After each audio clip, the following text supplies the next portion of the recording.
नमस्कार। कक्षा 12 वाले छात्र, अपना फिजिक्स, भौतिक शास्त्र, भौतिक विज्ञान का अर्धवार्षिक परीक्षा का पेपर देख लीजिएगा।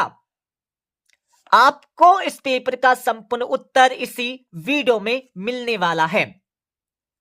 इस पेपर का समय 3 घंटे होने वाला है। पूर्णांक 70 अंक। तो सबसे पहले आप सभी को यहाँ पर कुछ निर्देश दिए गए हैं, इनको पढ़ लीजिएगा। और इस पेपर में टोटल 20 क्वेश्चन आने वाले हैं। तो हमारा पहला क्वेश्चन दिया जिसमें सही विकल्प चुनकर लिखना होगा, जो आपकी परीक्षा में 6 नंबर के आने वाले हैं। तो कक्षा 12 वाले समस्त छात्र इस पेपर को पूरा याद कर लीजिएगा।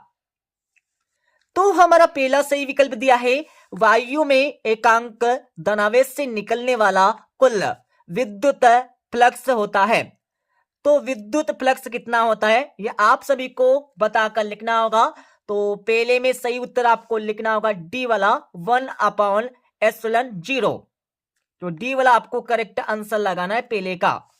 दूसरा देख लीजिएगा, आवेश 10 कूलाम से किसी चालक के विभव में वृद्धि 2 वोल्ट होती है। तो चालक की धारिता कितनी होगी यह आपको बताकर लिखना है। तो दूसरे में आपको सही उत्तर लिखना होगा ए वाला 5 फेराड। तो 5 फेराड आपको दूसरे का सही उत्तर लगाना होगा।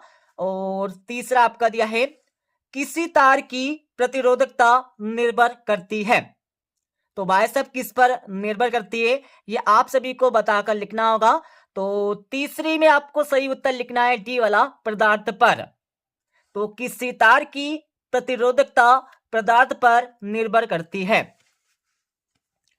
चौथा आपका दिया है, विद्युत चुंबकीय तरंगों में विद्युत क्षेत्र और चुंबकीय क्षेत्र होते हैं।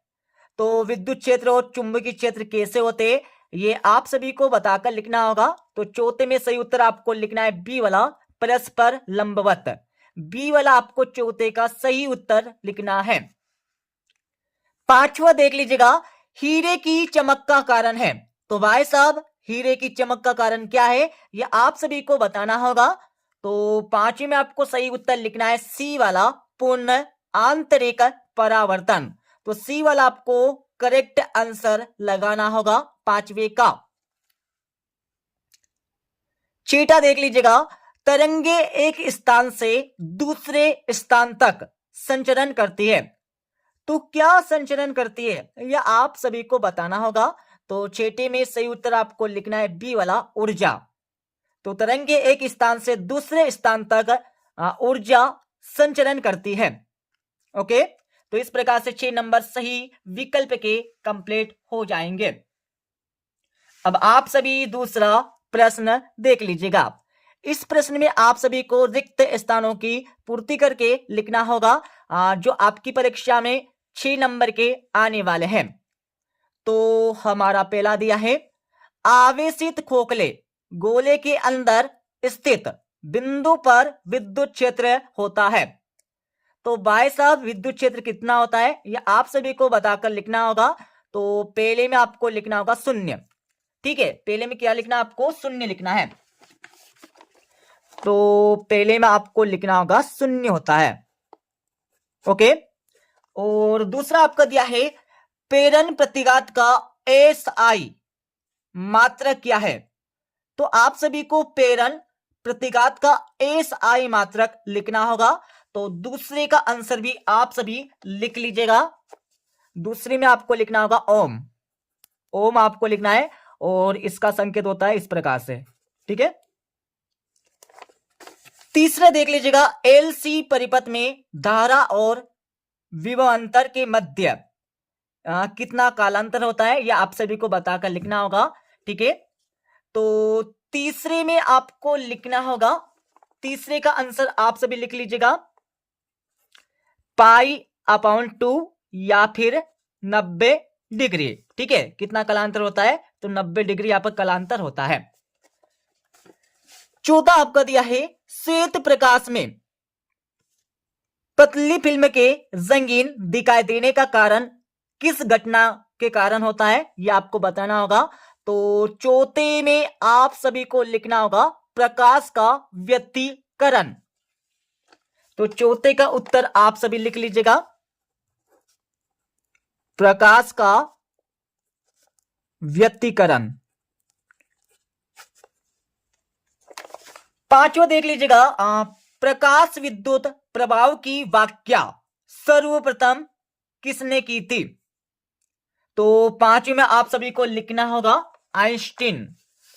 पांचवी का उत्तर आप सभी लिख लीजिएगा, आइंस्टीन आपको लिखना होगा पांचवे का उत्तर, ठीक है। छठा आपका दिया है बिंदु स्रोत के कारण उत्पन्न तरंगार्ग होता है, तो कैसा होता है यह आप सभी को बताकर लिखना होगा। तो छठी में आपको लिखना होगा गोलाकार या फिर गोली।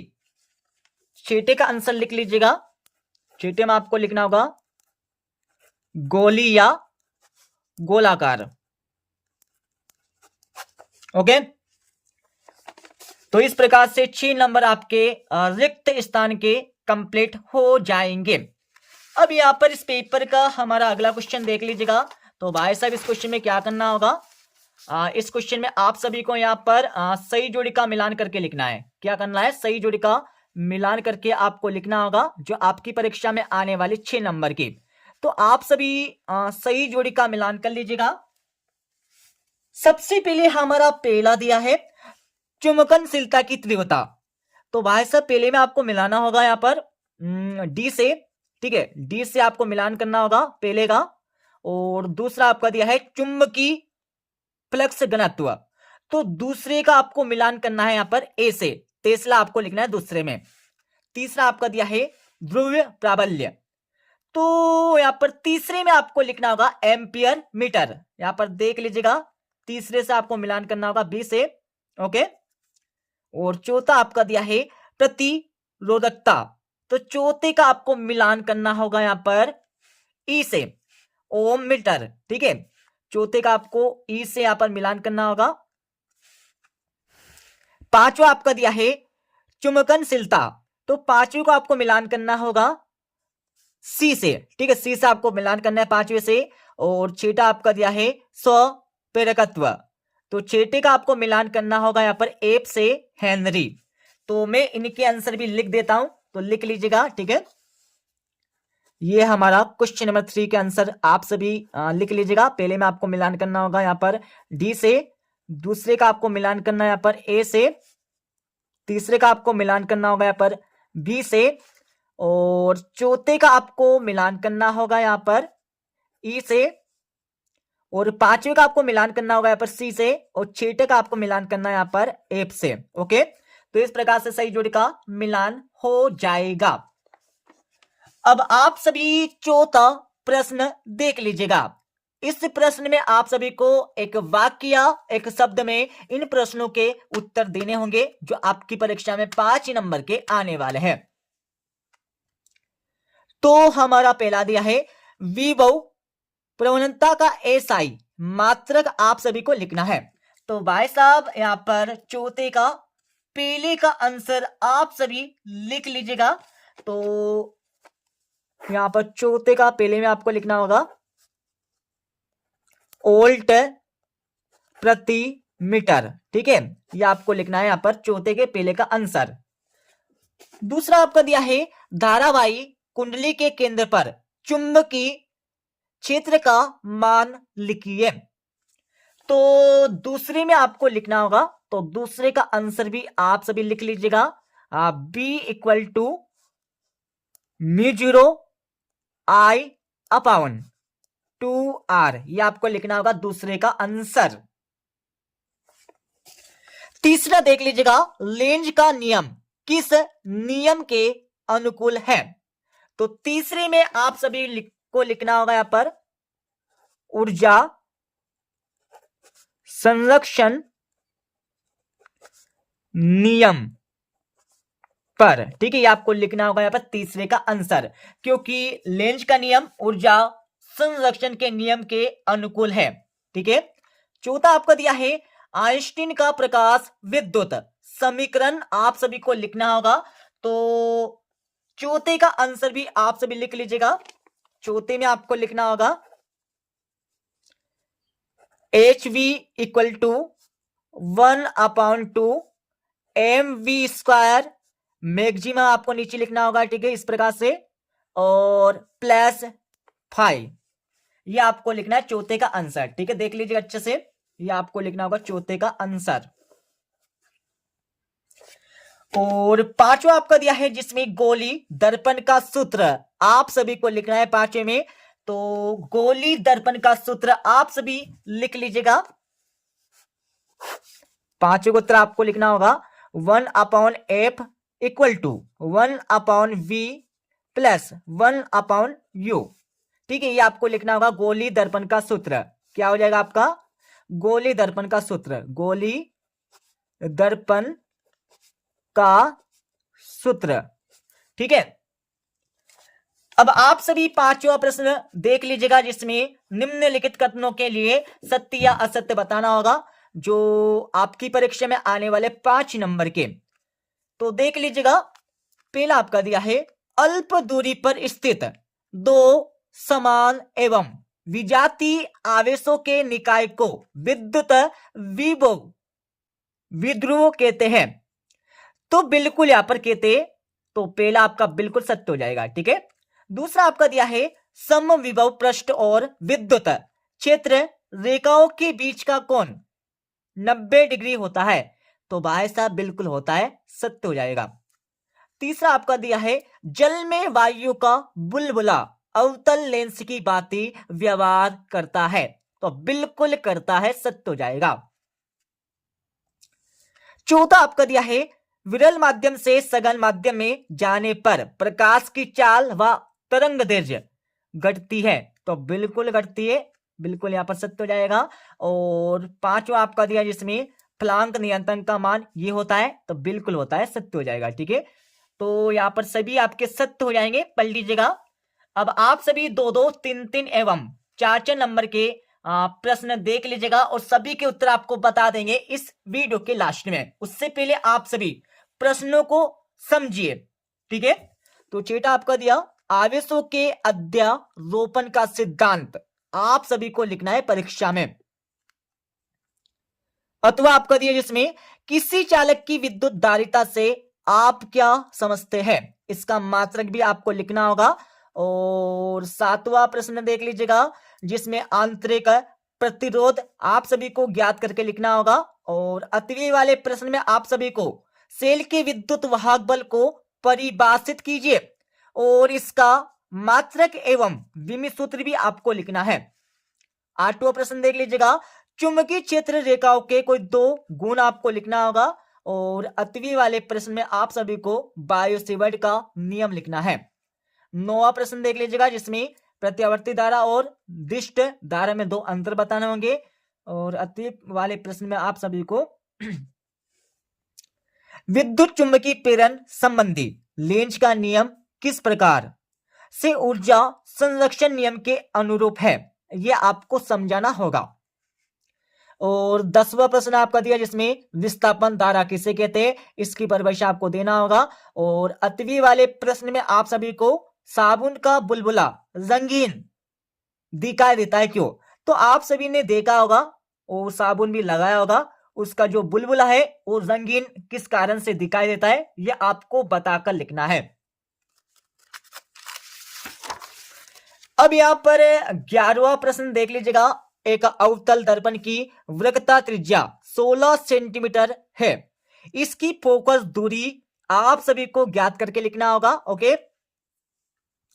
और अथवा प्रश्न आपका दिया है 12वां प्रश्न यहां पर देख लीजिएगा। 12वीं के बाद आपका 13वां प्रश्न दिया जिसमें किरचॉफ के नियम लिखना होगा तथा इसकी वाक्य भी करना है क्योंकि ये आपकी परीक्षा में आने वाला 3 नंबर का। और अथवा प्रश्न आपका दिया जिसमें सेलों के समांतर क्रम या श्रेणी क्रम संयोजन के तुल्य प्रतिरोध के लिए सूत्र स्थापित करके आपको लिखना होगा। और 14वें प्रश्न में आप सभी को स्वप्रेरकत्व क्या है, एक लंबी परिनालिका के स्वप्रेरकत्व का व्यंजक निगमित कीजिए, मतलब सिद्ध कीजिए, अथवा प्रश्न आपका दिया। और 15वें प्रश्न में आप सभी को क्रांति कोण से आप क्या समझते हैं, मतलब इसकी परिभाषा आपको देना होगा क्रांतिक कोण की, और चित्र बनाकर आपको समझाना है। 8वें वाले प्रश्न में आप सभी को लेंस निर्माता सूत्र की स्थापना करके आपको लिखना होगा। और 16वें प्रश्न में आप सभी को फोटो सेल का नामांकित चित्र बनाकर इसकी कार्यविधि आपको समझाना है। एंड इसका अथवा प्रश्न आप देख लीजिएगा। और 17वां प्रश्न आपको दिया है। 18वें प्रश्न में आप सभी को प्रतिवादी धारा जनित्र का वर्णन निम्न शीर्षकों के अंतर्गत करना होगा। तो सबसे पहले आपको सिद्धांत लिखना है, उसके बाद आपको नामांकित रेखाचित्र बना के लिखना होगा, और तीसरे नंबर पर आपको मुख्य भागों के नाम लिखना होगा, और चौथे नंबर पर आपको कार्यविधि लिखना है। 8वीं वाले प्रश्न में आप सभी को ट्रांसफार्मर का वर्णन निम्नलिखित बिंदुओं के आधार पर करना होगा। तो सबसे पहले आपको सिद्धांत लिखना होगा, और उसके बाद आपको ट्रांसफार्मर के प्रकार लिखना होगा, और तीसरे नंबर पर आपको परिनमन अनुपात के सूत्र का निगमन करके लिखना होगा, और चौथे नंबर पर आपको नामांकित चित्र या रेखाचित्र बनाना है। 19वें प्रश्न में आप सभी को प्रत्यावर्ती धारा परिपथ में औसत शक्ति के लिए सिद्ध करना होगा। ठीक है, तो आप सभी को यह सिद्ध करके लिखना है। और 8वीं वाले प्रश्न में आप सभी को गतिक विद्युत वाहक बल किसे कहते हैं, इसके लिए व्यंजक स्थापित करके आपको लिखना होगा। और 20वें प्रश्न में आप सभी को सरल सूक्ष्मदर्शी की आवर्धन क्षमता के लिए व्यंजक मतलब सूत्र ज्ञात कीजिए, जबकि अंतिम प्रतिबिंब अनंत पर बने एंड स्पष्ट दृष्टि की न्यूनतम दूरी पर बने। ठीक है, तो ये आपको क्या करना होगा, आवर्धन क्षमता ज्ञात करके आपको लिखना होगा। एंड इसके 8वीं वाले प्रश्न में आप सभी को दो कला संबंध स्रोत से चले वाली दो तरंगे अध्यारोपित होती है, यदि किसी बिंदु पर इनके मध्य पर कालांतर पाई के हो तो इस पर परिणामी विस्थापन और तीव्रता के लिए सूत्र स्थापित करके आपको लिखना है। ठीक है